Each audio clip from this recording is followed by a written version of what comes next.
Ladies and gentlemen, please welcome the Roseville Wrecking Ball. The Roseville Wrecking Ball.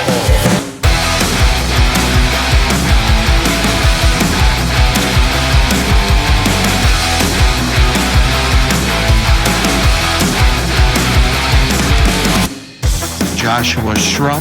He is a very talented steward, very knowledgeable. The Roseville Wrecking Ball. This is one of those podcasts where I listen to every episode. I love what he's putting out there. The Roseville Wrecking Ball. Josh Shrum. Parcels of Knowledge.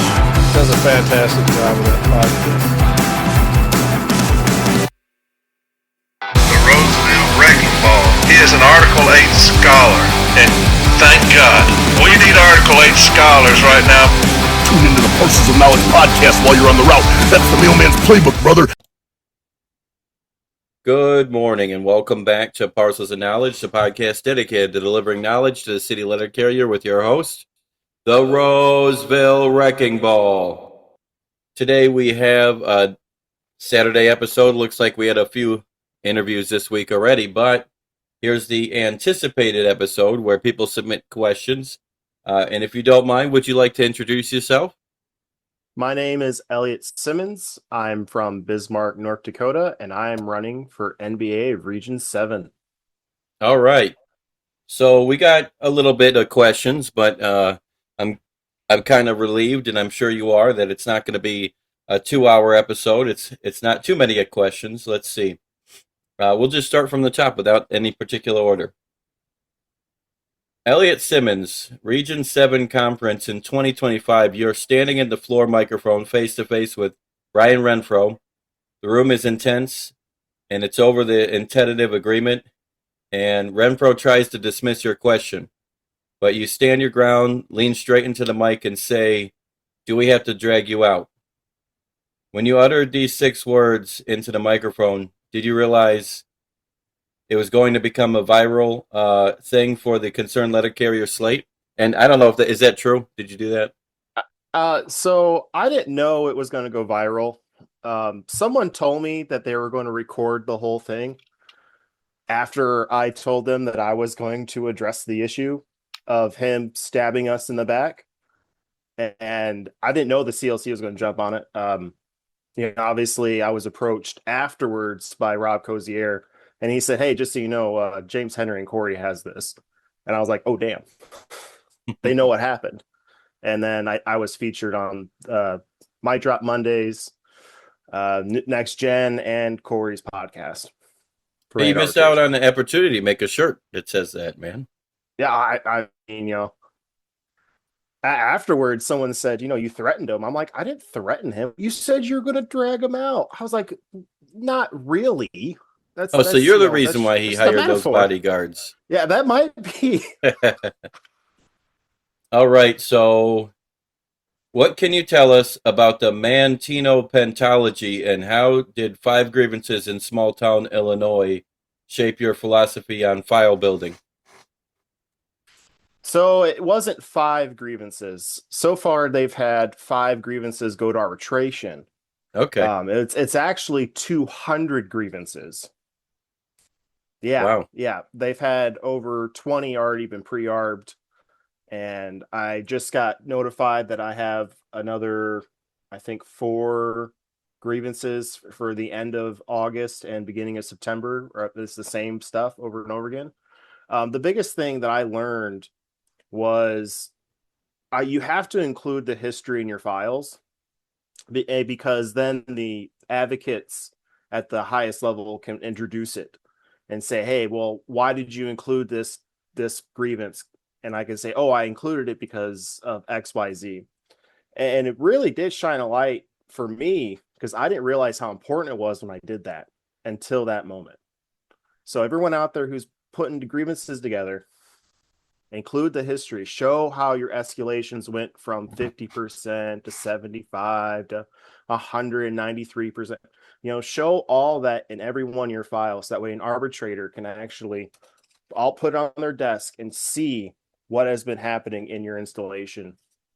Okay. So that was Article 8? No, man, they're 15s. Every single okay. one of those grievances of the 200 that I filed were failure to make a payment due Okay. to a grievance settlement. Yeah, Okay. management was settling grievances and then just not paying them. Or they were giving us copies for the union payments and then just never actually submitting the paperwork. Let's see. What would you do differently than your current NBA when it comes to arbitration? Well, we would go. We have less than 5 every year. I don't know why my business agent is so scared of arbitration. You miss every shot you don't take. I understand that if you get like a really bad file, and I will say if I'm the NBA, if I get a really bad file, it can't go because it's just going to bring harm, right? And we don't want to bring harm. But if you're getting 1,000 bad files every year, that should be reflected on you as the business agent, because that means that your members at the informal and formal step A aren't trained well enough to put the files together to actually make it worth going to arbitration. Now, I don't believe that. I believe that there's plenty of people who have put files forth, myself included, that should have went to arbitration and they just didn't. Are they getting pre-arbed? They're getting pre-arbed. Okay. Some people are getting pre-arbs that are less than precedents. I got off the phone with the brother, and I'm not going to name him out because he's in a little small branch and he is scared of being retaliated against, and I get it, right? And he had 75% for ELM 43232s, which if you didn't know that, it's when a PTF or a CCA or a non-ODO works over 11 and a half hours. It's a violation for them to do that. And the step B decision said pay him 75%. He got a pre-arb for language, and it wasn't even good language. It was a reminder to comply with 43232 from the ELM. And that's not good. That's terrible. Yeah, it's ridiculous. What's the point of having these step B decisions? Like you already had precedents. They got no money, just a reminder. They just got a reminder to comply. And the person who signed the reminder to comply has told me before that reminders to comply really isn't enforceable. It's not, it's weaker than a comply or abide by, because they're not actually being instructed to comply. They're just being reminded that they're supposed to comply. I'd rather get that from an arbitrator than from a guy of our own team, Yeah. Let the arbitrator give me a reminder to comply. I will. If someone has an arbitration decision where the arbitrator gave that as a remedy, please send it to me, because I want to make sure that person's never on my docket. All right. That's a good idea. If there are installations that have issues with their president or leadership not filing grievances or giving proper representation, would you want to be boots on the ground and correct that yourself, or would that be left to the RGA to correct? Oh, no, that's my responsibility. If I'm the NBA and I get a phone call from, with Steward that says, hey, my grievances when they go to Formal A are being withdrawn. I don't understand why. I'm like, and I'm going to ask the question, have you spoken with your Formal A? Have you spoken with your president? And if they say I have, and they just told me that they don't want to handle my grievances because they're quote unquote too busy, then I'm going to be making a phone call to that president. And because, obviously there's two sides to every story. And I want to ask the president what's going on. And if the president tells me, well, I don't like them, or they file grievances for people I don't like, or I just don't have the time, well, I'm going to find people. It might be me. It might be the RGA. It might be an outside steward from a different branch who I trust to get the job done. And I'm going to bring them in, and I'm going to have them handle it, because that's unacceptable. You might have to drag them out. Well, I can't drag a president out as the I'm NBA. just joking. But let's see. What do you believe gives you an advantage over your NBA? Ooh. Oh, let's see. I have higher expectations for myself. Would definitely be the first one. I actually want to push things forward and get things actually taken care of. And I'm not scared of competition. In fact, I want to create competition. I want I've said you'll hear it. You'll hear a common theme from me in every one of these interviews and podcasts. I want to open up the floodgates. I want, by the end of my 4-year term, to have 20 different people that could do my job in the region. Have 100 different people in the region who could be an REA. Not necessarily that they want that job. It's just that they could if they want to do it. And that's what I want. I want more competition, because without competition, you're not going to force yourself to be better. You're not going to force yourself to do the right thing. You have people who are so scared of competition that they will go out of their way to badmouth and not Morris, like actual bad mouthing people, mudslinging, Not David Mudd. going behind their back and trying to talk people into not voting for them. Like, that's going on right now, and it's not necessary, because I'm not scared of competition. That's good to hear. What postal podcast do you listen to? You want me to be honest, right? Yeah, none. It's been a very long time since I've listened to a postal podcast. Okay. Probably in the last year, I will listen to From A to Arbitration when, educational stuff, because there's always more stuff to learn. I will listen to your stuff once in a while, especially to Undelivered Mail, because I actually stole some of your stuff. I know it's your intellectual property. Don't worry, man. I didn't abuse it. No, it's it's for everyone to use, man. It's out there on purpose. And that's how it should be. I'll listen to classes of mail, and then a lot of times, there's if I have somebody who's random, they're just like, hey, I want to read from the JCAM. I'll listen to it. Hey, sometimes they have a little commentary. They'll say, I don't understand why this is like this. I don't understand why that's like that. And I kind of like listening to other people's opinions. Nice. You transferred from Region 3 to, I'm imagining they meant to Region 7. They just put 2 region. During your time doing union work in Region 3, did you ever work with Mike Cariff? And if so, how was it? I never worked for Mike directly. I've seen him at trainings. I've spoken with him. Mike, I believe, has the right idea when it comes to training people. He used to have a traveling steward school, and I always liked that. And then he had a Formula A and Beyond class, and I like that concept. It's something I'm stealing from him, except I'm going to make it a traveling Formula A school. We're going a little more extreme, because my region's a lot bigger area wise. But Mike's a good NBA. He's a good steward. He's a good leader.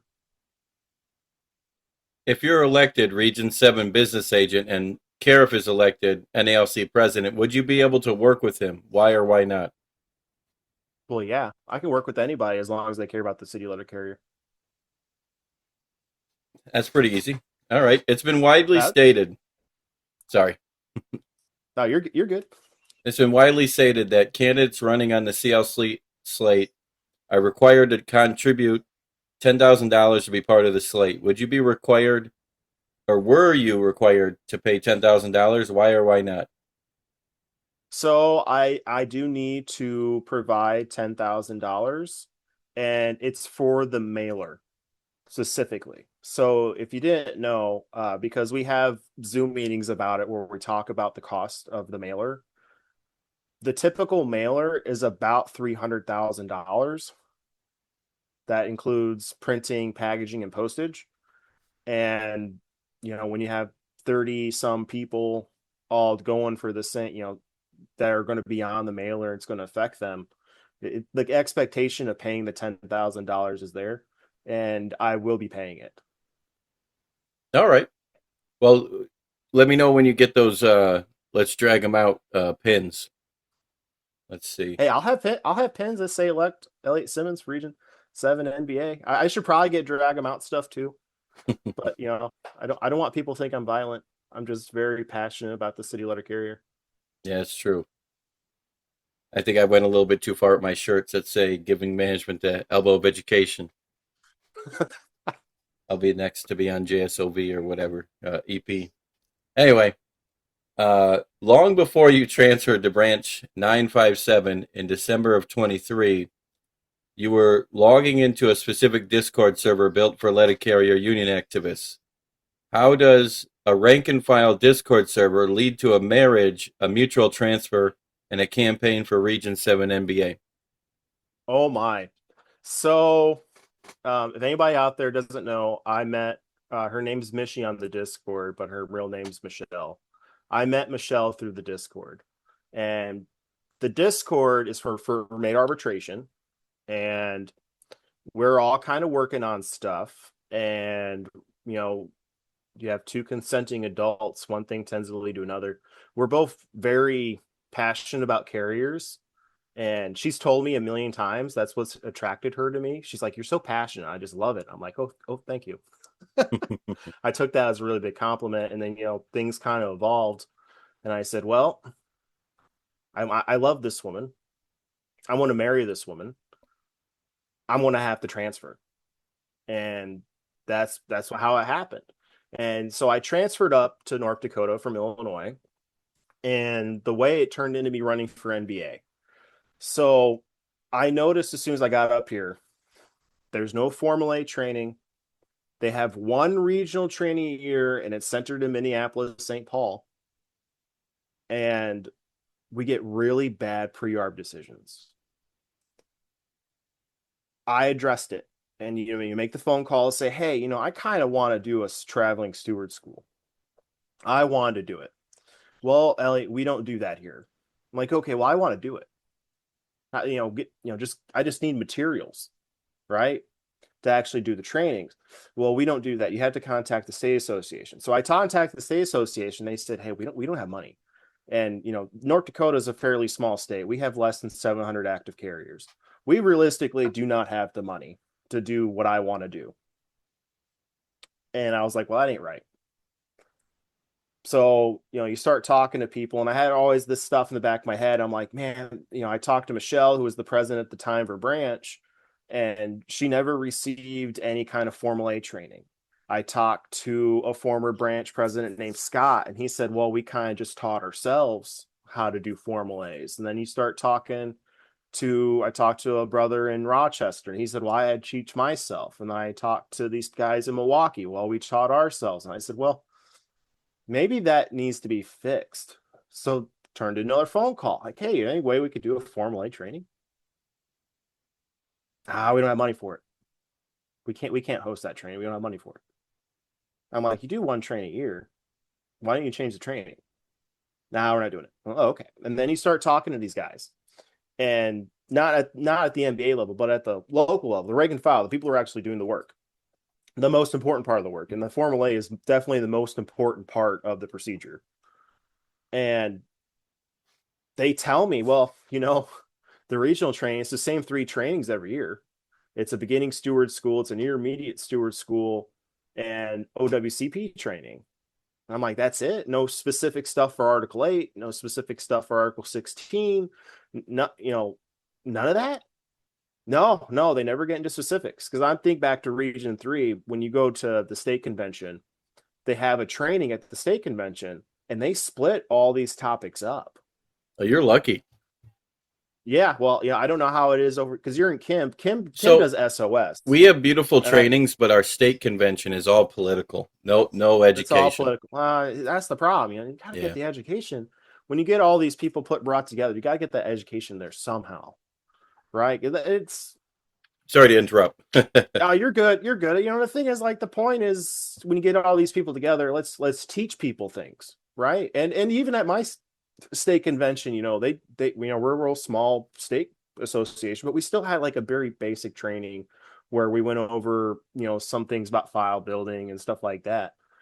We'd definitely be more in depth, probably needs to be more in depth, but I can't expect the state association to do that. I expect the NBA's office to do that. Yeah, once a year we have the Kim training, and then it's like we all get together and we have specific classes and things like that. But at the state convention, it's all political. It's just politics. It's just politics. I mean, I don't like that. Not me either. I feel like that's like that's an opportunity. Yep. Especially because you're in Michigan, right? Yep. Yeah. So you have a lot of people. Oh Like, yeah. I think you guys probably have a couple hundred people at that state convention, right? I don't know how many people are at the state convention because I think it's boring if it doesn't have education, so I don't go. But yeah, we got like 11,000 carriers. Yeah, yeah. Yeah, That state convention, if you brought maybe get some more training in there, you might actually get more people to go. yeah. Yeah, that's just a suggestion on my end. But so yeah, so back to my story, you know, so I'm like, man, this isn't right. Then I start getting the bad pre-arb decisions and bad step B decisions, and I'm calling the NBA's office, and they're just like, this is just how it is. They really don't want to help me. They don't want to explain. They try giving themselves excuses, like, when I have an RAA that doesn't know the difference between rescind and expunge, and didn't understand why it harmed one of my carriers. That's a problem. Yep. And, when I hear stories from Formal A's and other offices saying, well, we call the NBA's office and they get mad that we call them and we didn't call our president first. And I'm like, well, that's a problem because your NBA's office should not be getting mad at you for calling them. But they're a resource. They're for you. Right? That's something you pay for through your Yep. dues. And you could tell the more and more I was talking to people about how aggravated everyone was getting. So I formally told people at the beginning of this year that I was planning on running for NBA in 2030. I wasn't planning on running in 26. Mainly because I needed to get my name out there, get my feet wet in the region, get a little bit better known. I can start learning the dockets a little better. I get these arbitrations, see what the arbitrators feel, things like that, because I wanted to be better prepared. Well, that didn't happen because one day I got a phone call. Hey, yeah, do you want to be the NBA? Now? Yeah, we need someone to run.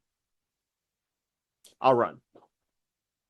And then I made a few phone calls. I was interviewed by James Henry himself. And James Henry said, Elliot, do you want to do this? Are you sure about doing this? I said, well, can I have a day? And he's like, yeah, you can have a day. Cause I got to clear it with my wife because the regional office is 6 hours away from my home. And if I have to be there 4 or 5 days a week, I'm not going to want to make the drive back. I'm going to have to figure something out. And it won't be me being here in Bismarck. And I talked to the wife. She said, I got your back. I know this is what you need to do. The carriers need you. The stewards definitely need you.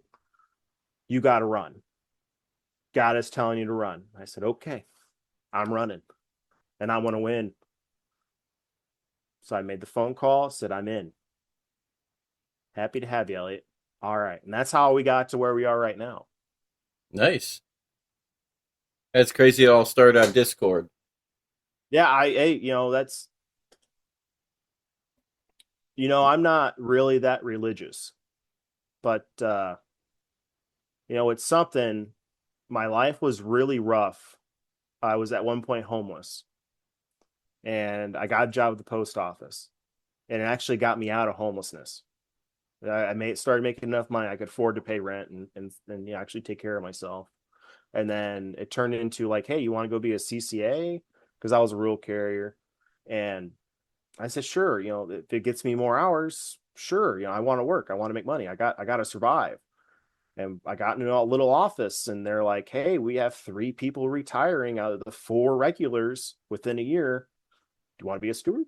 And I said, sure, I want to be a steward. And then it turned into a president who wanted to push me to be the best that I could be. And then it turned into me wanting more and more education, which got me onto formator arbitration, which got me to the Discord, which got me to meeting Michelle, which got me to transferring to Region 7, which got me to noticing all the problems and being asked to run for NBA, to where now we're running for NBA. Okay.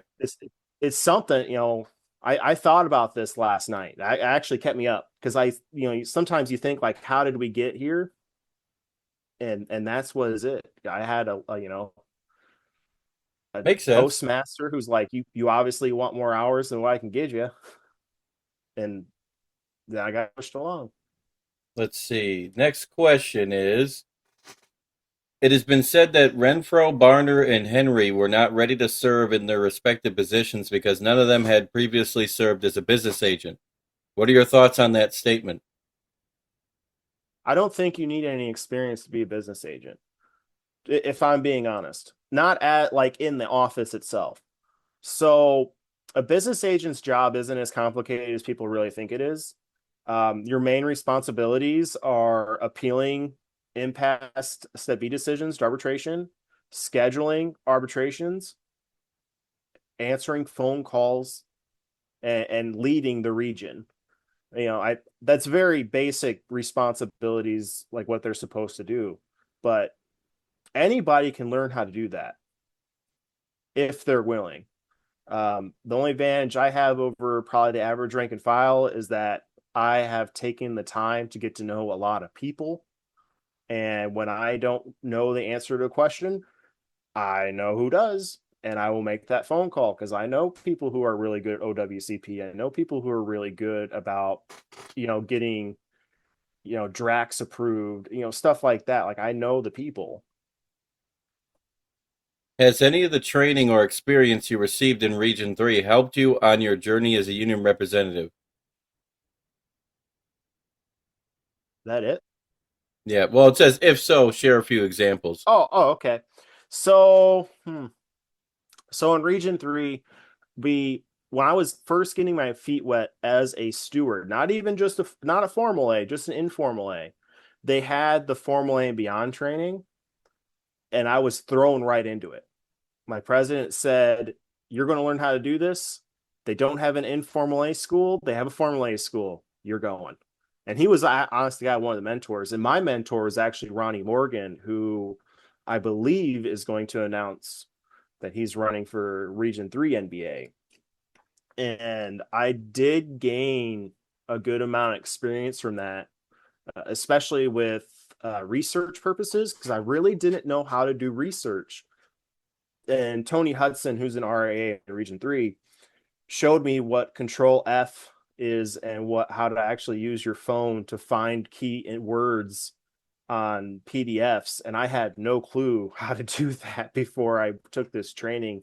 And it's something I think I do. I use it every day. Every day I'm just like, no, I know that this particular set of words is in this MDoc. I might not know the number right on top of my head, but I know what the verbiage is, and I can just Control F or use the find option in the MRS, and I find it within seconds. Nice. Who is your biggest inspiration, and why is it Dane Tober? Hey, now I'm pretty sure I'm Dane Tober's biggest inspiration. Thank you very much. Oh God, my biggest inspiration.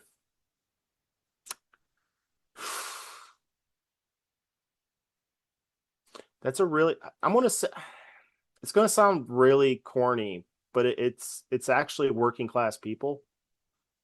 Okay. I grew up poor. I grew up my dad working in a factory, my mom working odd jobs to make ends meet.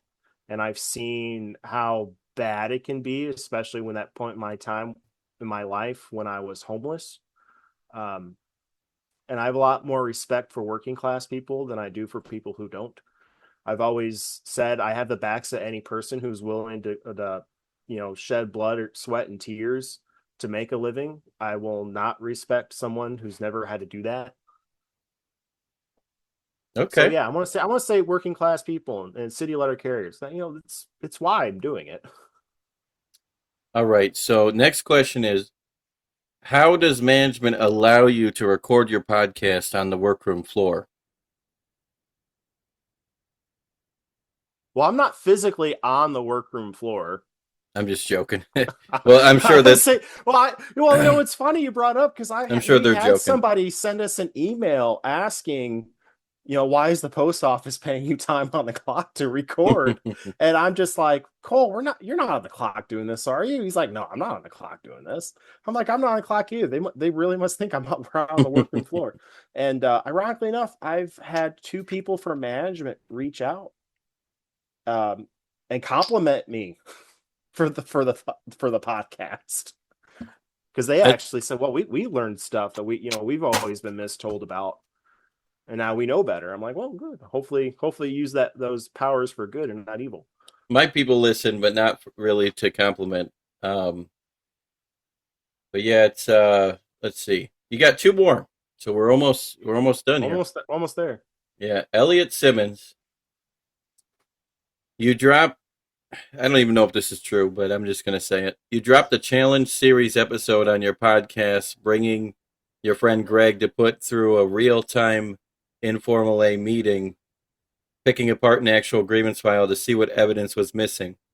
As a candidate for Region 7 MBA, you have criticized the region for lack of formal steward education. How will you scale that exact hands-on live file auditing model so stewards across Minnesota, North Dakota, South Dakota, and Wisconsin aren't sending incomplete files up to Formal A? So one of my biggest things, and I've talked about it on multiple podcasts, I'm going to talk about it again. The Formal A and Beyond training is just the start. Every week, I want to get an email chain going. It's going to be presidents, stewards, and if any rank and file member wants it, they can have it. If people who are not in the region want it, they can have it. But I want to send out a file, and it's going to say this is how you file an Article 1.1. This is the interview questions that have to be answered.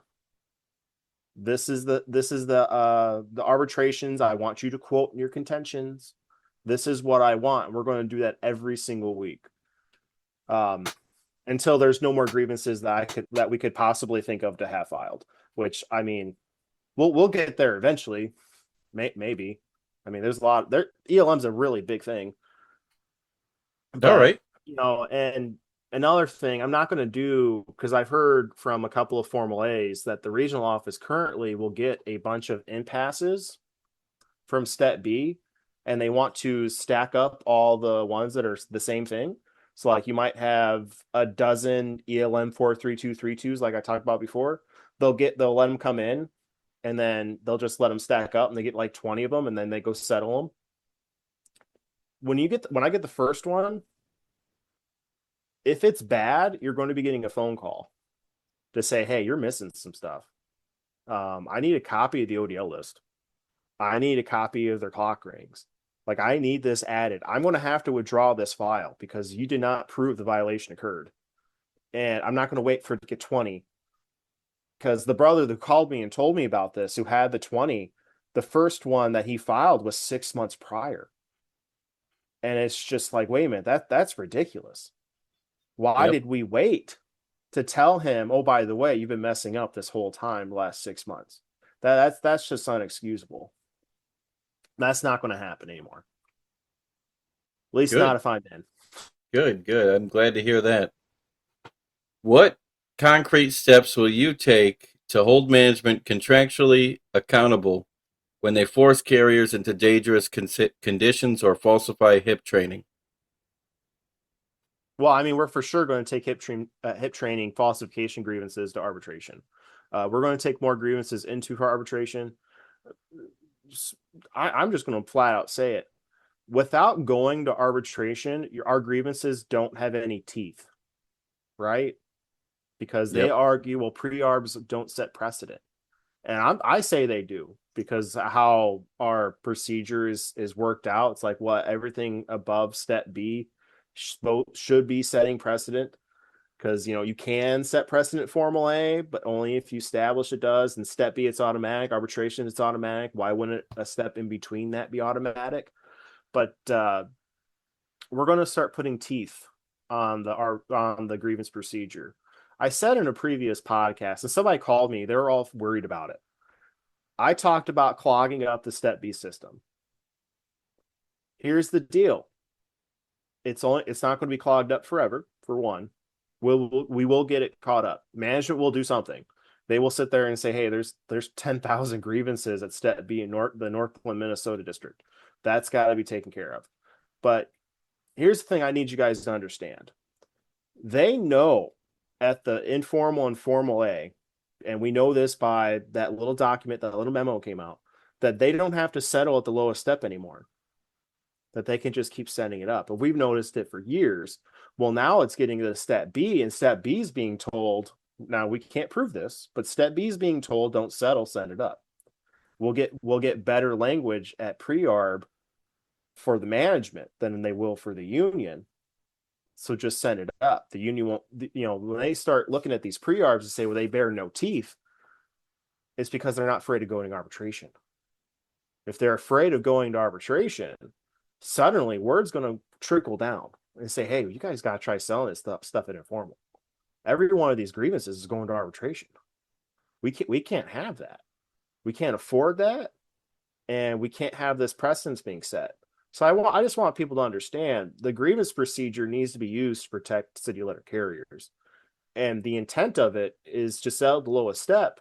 But if they're going to keep sending stuff up, then I'm going to keep sending it up to the top of the chain. We're not going to settle for grievances. Sorry, I misspoke. We're not going to settle grievances for pennies on the dollar for language, even though we already have precedent set. Like, we're not doing that anymore. It's going to arbitration. Good. Now, just with any other investigative interview, just an objective question I have to ask is there anything else you'd like to add? Ooh, I probably do. And I'm obviously I don't have a script. The biggest thing I want everybody to do is I want you to look at that ballot. And I want you to look at the people's names and ask yourself, did they make you take that TA?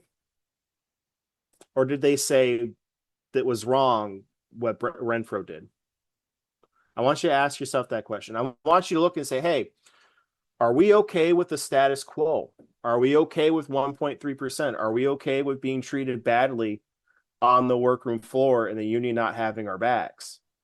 Are you okay with management falsifying your HIP training and then a carrier in your office dying and then management claiming, well, they got the HIP training even though they never did?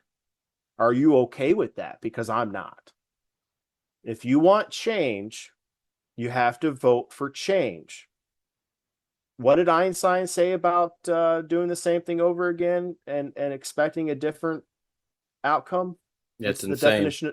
It's insane. The definition of insanity. I was told today we have a couple more people running for president, and I noticed that they're not the change. They're not for the change. They're for the status quo. The people who are for the status quo are scared, and they need to be, because we got to get them out.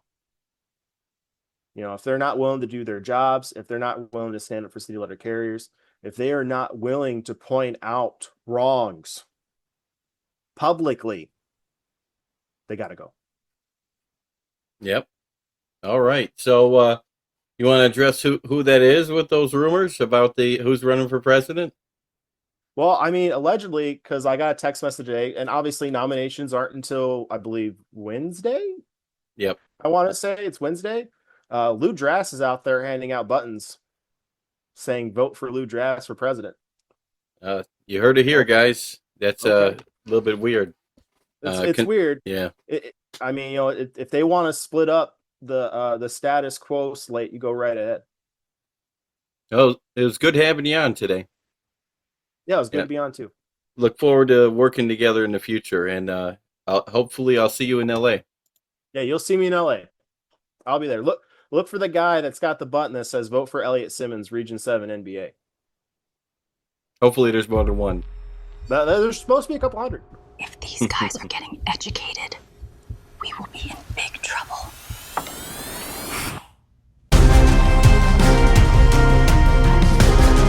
Management's been weighing you down like a bag of wet catalogs, but you don't gotta take it. You strap on the elbow of education, dig it? Ladies and gentlemen, please welcome the Roseville Wrecking Ball. The Roseville Wrecking Ball. The Roseville Wrecking Ball is an Article 8 scholar, and thank God, we need Article 8 scholars right now. The grievance genius and the Roseville Wrecking Ball doing amazing work. To tune into the Parcels of Knowledge podcast while you're on the route. That's the mailman's playbook, brother.